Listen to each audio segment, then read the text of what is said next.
Ada orang menggadaikan tanahnya sudah 45 tahun, tak ditebus-tebus. Menggadaikan tanah 45 tahun, tak ditebus-tebus.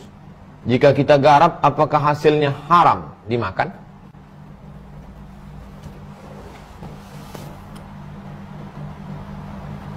Kullu qardin jarra naf'an fahuwa riba. Setiap pinjaman kalau mengambil manfaat dari pinjaman itu adalah riba.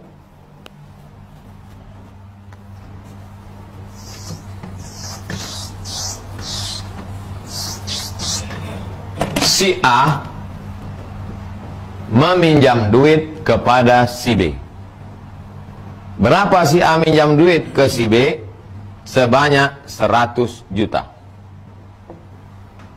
Si B tidak percaya kepada si A. Tengok gaya-gayanya ngeri nih Pak Ustadz. Maka aku minta jaminan. Apa jaminannya? Kasihlah tanah. Nah, ini begitu ceritanya. Akhirnya tanah pun 45 hektar. Menjadi jaminan. Tanah punya siapa? Punya si A. Siapa yang memegang? Si B. Dah. Itu mesti ada perjanjian sampai kapan? Iza tadayantum bidainin ila ajalin musamma faktubuh ajalin musamma. Sampai batas tertentu. Aku pinjam uangmu 100 juta dengan jaminan 45 hektar tanah akan aku bayarkan pada tanggal 1 Januari 2030. Kalau tidak aku bayar, maka tanah ini berpindah hak miliknya menjadi milik si B. Makanya saya heran, aneh bin ajaib, kenapa udah 45 tahun tak selesai-selesai? Berarti perjanjiannya dulu perjanjian karet. Kok tak berpindah? Ini harus diselesaikan nih. Ada orang menggadaikan tanah sudah 45 tahun tak ditebus-tebus. Jika kita garap, apakah hasilnya haram dimakan? Ini perjanjian A dengan si B. Datang pula si C mau menggarap. Gimana ceritanya? Mana bisa? Ini bukan syubhat, haram. Mereka selesaikan dulu antara si A dengan si B. Sudah selesai, apakah ini balik ke si A atau balik ke si B atau ahli warisnya? Barulah si C datang menggarap tanah dengan cara beli atau cara gadai, atau cara pinjam, atau cara hibah, atau cara macam-macam, atau cara wakaf. Mau selamat, serahkan ke tabung wakaf umat.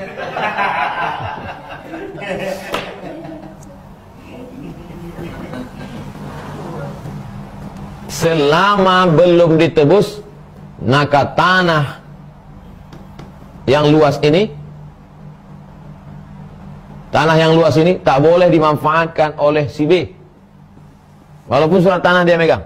Kalau dia manfaatkan, ditanaminya kelapa, diambilnya hasilnya, riba. Karena statusnya dia meminjamkan uang. Kullu qardin jarra naf'an fahuwa riba. Setiap pinjaman kalau mengambil manfaat, maka riba. Jangankan memanfaatkan mengambil duit.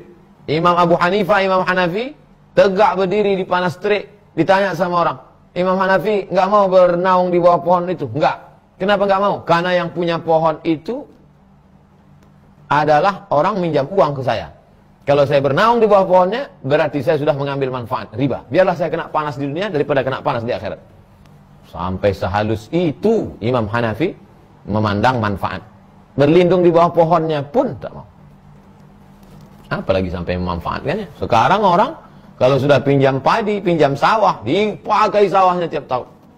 Kalau sudah pinjam kebun kelapa, dipakai kelapanya sampai dulu pula kelapa itu mati dari empunya lagi. Gimana doa kita mau dikabulkan? Allah makan haram. Gimana anak-anak kita menjadi soleh solihah dikasih suap makan riba? Alladzina yakuluna riba. Orang yang makan riba la yaqumuna illa kama yaqumul ladzi yatakhabbathu syaitanu minal mas. Bangkit dari kubur nanti macam orang kerasukan setan. Maka yang gadai padi, gadai sawah, gadai kebun kelapa, taubatlah. Hidup ini bukan lama. Berapa lama kita menikmati itu, akhirnya kita makan haram. Apalagi kalau sampai dilanjutkan oleh anak cucu. Oh, na'udzubillah. Susah di dunia ini tak berapa susah dibandingkan kesulitan di akhirat. Man yassara an mu'sirin yassarallahu anhu yaumal qiyamah. Siapa yang memudahkan orang kesulitan di dunia ini, di akhirat nanti dia akan dimudahkan Allah. Man farraja an muslimin kurbatan min kurabid dunya, farajallahu anhu kurbatan min kurabi yaumil qiyamah. Siapa yang melepaskan orang dari satu kesulitan dunia, dilepaskan orang dari kesulitan akhirat. Nah, kasih tahu baik-baik, balikkan. Atau kau garap, bisa kau tebus. Jangan dipersulit orang. Susah kita nanti di akhirat.